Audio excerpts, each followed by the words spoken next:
मोहन पांडे।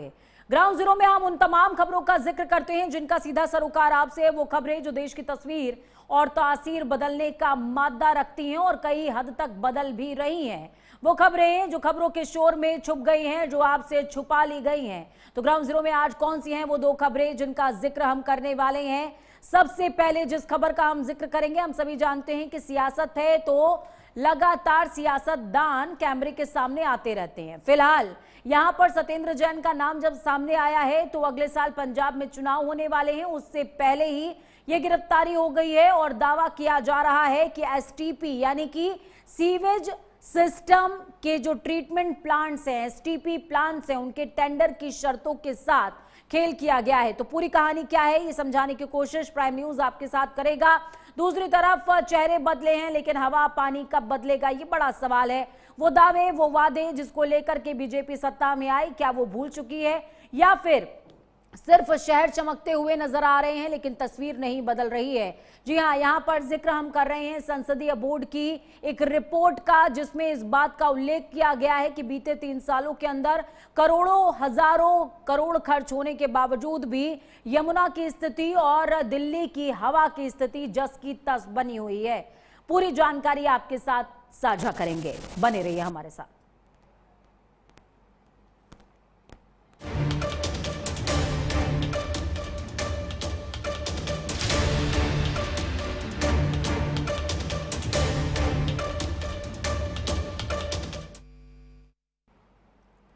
तो देखिए, गिरफ्तारी हुई है। गिरफ्तारी के बाद कई सारे दावे किए जा रहे हैं, कई सारी बातें सियासतदानों की निकलकर सामने आ रही है। लेकिन क्या यह सिर्फ एक गिरफ्तारी है? क्योंकि हम कह रहे हैं कि यह सिर्फ एक गिरफ्तारी नहीं है।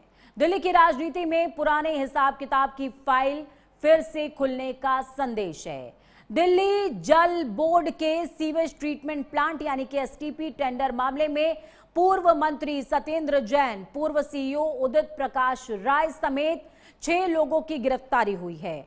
एसीबी का आरोप है कि टेंडर की शर्तों में कथित हेरफेर करते हुए एक खास कंपनी को फायदा पहुंचाया गया। जांच में पैसे के कथित लेन देन का भी दावा सामने आया है और अब इसका सबसे बड़ा सियासी मायना आपको समझना चाहिए। सबसे पहला, उसमें आम आदमी पार्टी के पुराने शासन की विरासत फिर कटघरे में खड़ी हो गई है। दिल्ली में सत्ता बदल चुकी है लेकिन पुराने कार्यकाल से जुड़े मामलों की जांच और कार्रवाई अभी भी जारी है। बीजेपी के लिए यह मौका है कि वो आम आदमी पार्टी के शासनकाल के भ्रष्टाचार के आरोपों को फिर से राजनीतिक मुद्दा बना पाए। और दूसरा, यमुना की सफाई का मुद्दा इससे सीधे जुड़ता है। एसटीपी सिर्फ एक सरकारी प्रोजेक्ट बिल्कुल नहीं है, ये सीवेज ट्रीट करके यमुना में गंदा पानी जाने से रोकने का अहम एक कह सकते हैं माध्यम है, कड़ी है। हालिया सरकारी समीक्षा में एसटीपी क्षमता बढ़ाने और सीवेज को यमुना में जाने से रोकने पर जोर दिया गया है। तीसरा जो पहलू है इस गिरफ्तारी का, उसमें बीजेपी को आम आदमी पार्टी के ईमानदार राजनीति वाले नैरेटिव पर हमला करने के मौके के तौर पर देखा जा रहा है। तो वहीं आम आदमी पार्टी इस गिरफ्तारी को राजनीतिक बदले की कार्रवाई बता रही है, यानी जांच से ज्यादा बड़ा सवाल अब राजनीतिक नैरेटिव बन गया है। और चौथा सबसे बड़ा सवाल, जिस दिल्ली जल बोर्ड के जरिए यमुना साफ करने की कवायद हो रही थी, उसी के एसटीपी टेंडर पर भ्रष्टाचार के आरोप क्यों लगे? क्योंकि दिल्ली में यमुना आज भी बड़ा राजनीतिक मुद्दा है।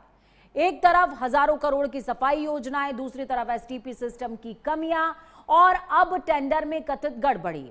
कैग ने भी डीजेबी के सीवेज प्रबंधन पर गंभीर सवाल उठाए थे और कई एसटीपी से निकलने वाले ट्रीटेड इन्फ्लुएंट को मानकों पर चिंता जाहिर की थी कि ये कहीं ना कहीं गड़बड़ है। तो सत्येंद्र जैन की गिरफ्तारी का असली सियासी सवाल यही है कि क्या ये सिर्फ भ्रष्टाचार के एक मामले में कार्रवाई हुई है या दिल्ली की पिछली सरकार के पूरे मॉडल को राजनीतिक तौर पर फिर से कटघरे में खड़ा करने की शुरुआत हो गई है।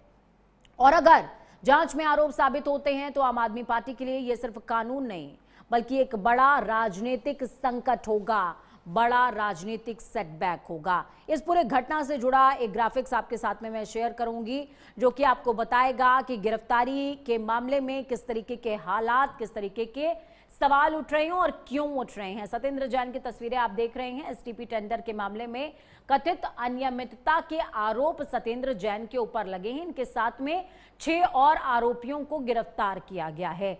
दिल्ली जल बोर्ड से जुड़ा हुआ यह पूरा मामला, पूरा मसला है जिस पर सत्येंद्र जैन अब पूरी तरीके से घिरते हुए नजर आ रहे हैं। हालांकि उन्होंने यह हवाला जरूर दिया है इस बीच की जो पंजाब के अंदर सियासती समीकरण बदल रहे हैं उसको लेकर के यह हमला किया जा रहा है। एसटीपी के विस्तार और अपग्रेडेशन का प्रोजेक्ट था जिसके टेंडर को लेकर के सवाल उठ रहे हैं और यह बताया जा रहा है कि टेक्निकलिटी, यानी कि जो टेक्निकलिटी के साथ में शर्तें होती हैं उसमें हेरफेर किया गया।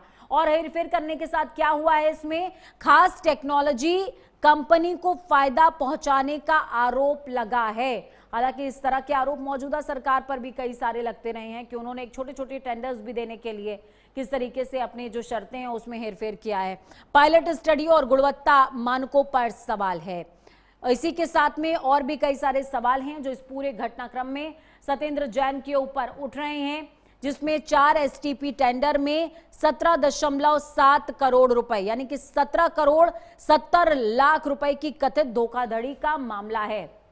और अगर ये पूरा मामला पूरी तरीके से ट्रुथ पाया जाता है, यानी कि सही पाया जाता है, तो आम आदमी पार्टी के लिए गले की फांस बन जाएगा, ये तय बात है। चलिए अब नेक्स्ट सेगमेंट का रुख कर लेते हैं।